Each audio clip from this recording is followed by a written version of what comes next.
ഞാനിവിടെ 3 ജനറേഷൻ ക്രെറ്റയുടെ ഡിസൈൻസും കൊടുത്തിട്ടുണ്ട്. ഇതിൽ നിങ്ങൾക്ക് ഏറ്റവും ഇഷ്ടപ്പെട്ടത് ഏതാണെന്നുള്ളത് നിങ്ങളൊന്ന് കമൻറ്റ് ചെയ്യും. 3 ജനറേഷനുകളിലായിട്ട് 10 ലക്ഷം യൂണിറ്റുകൾ അഥവാ 1 മില്യൺ യൂണിറ്റാണ് ഹ്യുണ്ടായിയുടെ ക്രെറ്റ എന്ന് പറയുന്ന മോഡൽ ഇന്ത്യൻ വാഹന വിപണിയിൽ വിറ്റുപോയത്.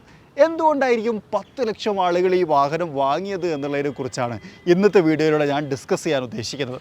നമ്മൾ കയ്യിൽ ഈ വാഹനം കിട്ടിയിട്ട് കുറച്ച് ദിവസങ്ങളായി. അപ്പോൾ നമ്മളുടെ എക്സ്പീരിയൻസും കുറച്ച് കണക്കുകളും ഫാക്ട്സുകളും ഒക്കെ ചേർത്തിട്ടാണ് ഇന്ന് ഞാൻ സംസാരിക്കാൻ പോകുന്നത്. എല്ലാ കൂട്ടുകാർക്കും നമ്മുടെ പുതിയൊരു വീഡിയോയിലേക്ക് ഹൃദ്യമായ സ്വാഗതം.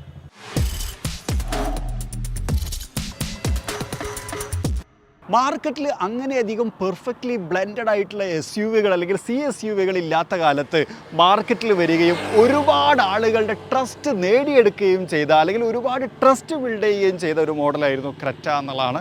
ആ ഒരു ട്രസ്റ്റിന് വരാനുള്ള എലമെൻറ്റുകളെ കുറിച്ചാണ് നമ്മൾ പ്രധാനമായിട്ടും സംസാരിക്കുന്നത്. അതിൽ പ്രധാനപ്പെട്ട കാര്യം ബോൾഡ് ഡിസൈൻ എന്നുള്ളതാണ്. ക്രെറ്റ വന്ന കാലം മുതൽ തന്നെ, അതായത് ഫസ്റ്റ് ജനറേഷൻ മുതൽ തന്നെ അതിൻ്റെ ആ ഒരു ഡിസൈൻ എലമെൻറ്റുകൾ ഭയങ്കര ബോൾഡാണ്, ഭയങ്കര SUV-ഷ് ആയിരുന്നു എന്നുള്ളതാണ്. ഇപ്പോൾ നമ്മൾ കണ്ടുകൊണ്ടിരിക്കുന്ന 3rd ജനറേഷൻ ക്രെറ്റയാണ്. 2024 ഇതിൻ്റെ ഫേസ് ലിഫ്റ്റ് വന്നിട്ടുണ്ടായിരുന്നത്. ഇത് കാണുന്ന സമയത്തും ആ ഒരു പരസ്പരം കണക്റ്റഡ് ആയിട്ടുള്ള ആ ഒരു DRL യൂണിറ്റ്, അതുപോലെ തന്നെ ആ ഒരു ഗ്രില്ല്, അതൊക്കെ ശരിക്കും ഫ്രണ്ടിനെ ഭയങ്കര യുണീക്ക് ആക്കുന്നുണ്ട്. അതുപോലെ ആ ഒരു ബമ്പർ യൂണിറ്റിലേക്ക് നോക്കിയാൽ ഭയങ്കര ബോൾഡ് സ്റ്റാൻസ് ആണ് ഫ്രണ്ടിൽ നിന്ന് നോക്കുന്ന സമയത്ത് നമുക്ക് കിട്ടുന്നത്.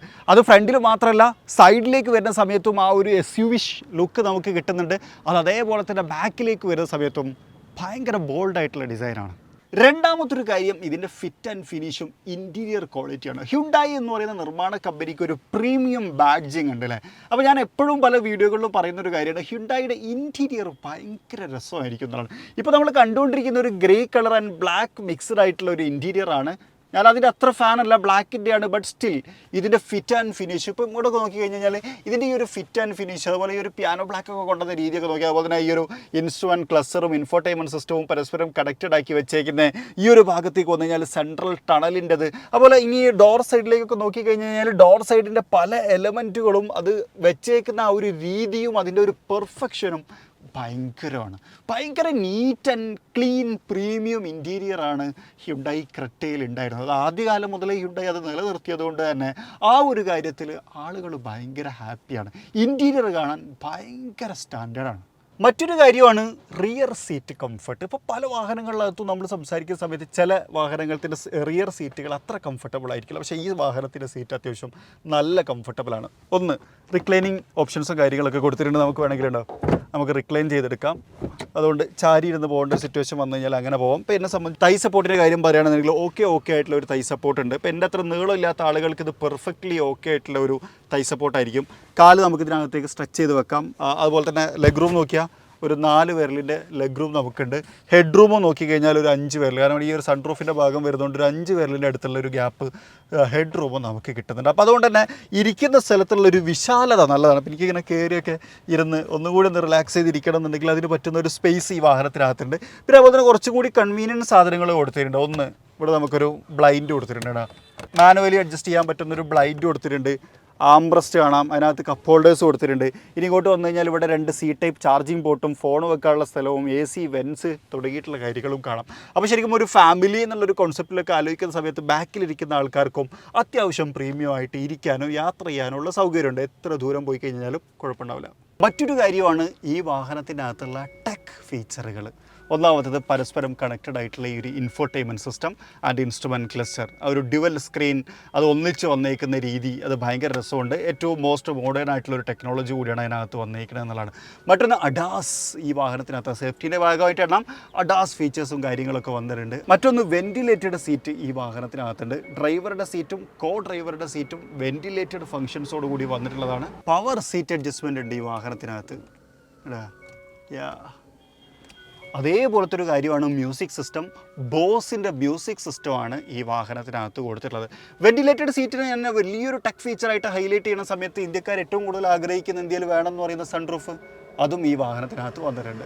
ഇൻറ്റീരിയർ ക്വാളിറ്റിയും സ്പേസിനെയും കുറിച്ചൊക്കെ പറയുന്ന സമയത്ത് ബൂട്ട് സ്പേസിനെ മറക്കാൻ പറ്റില്ല. അത്യാവശ്യം നല്ല സ്പേഷ്യസ് ആയിട്ടുള്ള ബൂട്ടാണ്. കാരണം വെച്ച് കഴിഞ്ഞാൽ ഒരു ഫാമിലീനൊക്കെ സംബന്ധിച്ചിടത്തോളം ഇതിനകത്ത് യാത്ര ചെയ്യുന്ന സമയത്ത് അവിടെ ലഗേജും കാര്യങ്ങളൊക്കെ ഉണ്ടാവും ഒരു ലോങ് യാത്ര പോകുന്ന സമയത്ത്. അപ്പോൾ അതെല്ലാം പെർഫെക്റ്റ്ലി കൊള്ളാൻ പറ്റുന്ന തരത്തിലുള്ള വലിയ വിശാലമായിട്ടുള്ള ഒരു ബൂട്ട് സ്പേസും ക്രെറ്റയ്ക്കകത്തുണ്ട്. അതും ഒരു കാരണമായേക്കാം. സേഫ്റ്റിയുടെ കാര്യം പറയുമ്പോഴേ 6 എയർ ബാഗും അഡാസ് ഫീച്ചേഴ്സും ഉണ്ട് കേട്ടോ. അഡാസ് ഫീച്ചേഴ്സ് എന്ന് പറഞ്ഞാൽ emergency braking, lane keep assist, lane departure warning തുടങ്ങിയിട്ടുള്ള എല്ലാ ആക്ടിവിറ്റിയും ഇതിനകത്തുണ്ട്. മറ്റൊരു പ്രധാനപ്പെട്ട ഹൈലൈറ്റ് ആണ് ഡിഫറൻറ്റ് എഞ്ചിൻ ഓപ്ഷനും ഈ വാഹനത്തിനകത്ത് ഉണ്ട് എന്നുള്ളതും ക്രെറ്റ ആളുകളെ എടുക്കുന്നതിൽ പ്രോത്സാഹിപ്പിച്ചു എന്നുള്ളതാണ്. കാരണം പല നിർമ്മാണ കമ്പനികളും ഡീസൽ എഞ്ചിൻ അവസാനിപ്പിച്ചപ്പോഴും ക്രെറ്റയ്ക്കകത്ത് നല്ല പെർഫോമൻസ് ഉള്ള അത്യാവശ്യം നല്ല ഫ്യൂൽ എഫിഷ്യൻ്റ് ആയിട്ടുള്ള ഡീസൽ എഞ്ചിൻ ഇപ്പോഴും നിലനിൽക്കുന്നുണ്ട് എന്നുള്ളതും ക്രെറ്റയെ കൂടുതൽ സ്വീകാര്യമാക്കി എന്ന് പറയേണ്ടി വരും. 3 തരത്തിലുള്ള എഞ്ചിനുകളാണ് ഈ വാഹനത്തിനകത്ത് വരുന്നത്. അതിൽ ഒന്നാമത്തത് 1.5 litre naturally aspirated petrol engine. അത് 115 PS പവറും 144 Nm ടോർക്കും ഉൽപ്പാദിപ്പിക്കും. 6 സ്പീഡ് മാനുവൽ ട്രാൻസ്മിഷനകത്തും ഒരു 6 സ്പീഡ് CVT-കകത്തും ഇത് അവൈലബിൾ ആണ്. പെട്രോളിൽ തന്നെ മറ്റൊരു എഞ്ചിൻ കൂടിയുണ്ട്, 1.5 ലിറ്റർ ടെർബോ പെട്രോൾ എഞ്ചിൻ. അത് 160 PS പവറും 253 Nm ടോർക്ക് ഉൽപ്പാദിപ്പിക്കും. കുറച്ചും കൂടി കൂടുതൽ പവർഫുൾ ആയിട്ടുള്ള, കുറച്ചും കൂടി കൂടുതൽ ടോർക്കി ആയിട്ടുള്ള ഒരു എഞ്ചിൻ എന്ന് പറയാം. 6 സ്പീഡ് മാനുവൽ ട്രാൻസ്മിഷനകത്തും 7 സ്പീഡ് DCT-കകത്തും ആണ് അത് അവൈലബിൾ ആയിട്ടുള്ളത്. അപ്പോൾ DCT-ൻ്റെ ആ ഒരു ഫംഗ്ഷനും കാര്യങ്ങളൊക്കെ വരുന്ന സമയത്ത് കുറച്ചുകൂടി ഫണ്ണായിട്ട് ഡ്രൈവ് ചെയ്യാൻ പറ്റുന്ന ഒരു മെഷീൻ എന്ന് പറയാം. ക്രെറ്റയ്ക്കകത്ത് ഒരു LN കൂടി വരുന്നുണ്ട് എന്നുള്ള കാര്യം നിങ്ങൾക്ക് ഓർമ്മ ഉണ്ടാവുമായിരിക്കുമല്ലോ അല്ലേ. ഇനിയുള്ളത് ഡീസൽ എഞ്ചിനാണ്. 1.5 ലിറ്റർ ഡീസൽ എഞ്ചിൻ. അത് 116 PS പവറും 250 Nm ടോർക്ക് ഉൽപ്പാദിപ്പിക്കും. 6 സ്പീഡ് മാനുവൽ ട്രാൻസ്മിഷനകത്തും 6 സ്പീഡ് ഓട്ടോമാറ്റിക്കിനകത്തും അത് അവൈലബിൾ ആണ് എന്നുള്ളതാണ്. ഇങ്ങനെ 3 വ്യത്യസ്തമായിട്ടുള്ള എഞ്ചിൻ വേരിയൻറ്റുകൾ ഉണ്ട് എന്നുള്ളതും ക്രെറ്റയെ സംബന്ധിച്ചിടത്തോളം ഒരു അഡ്വാൻറ്റേജ് ആയിരുന്നു.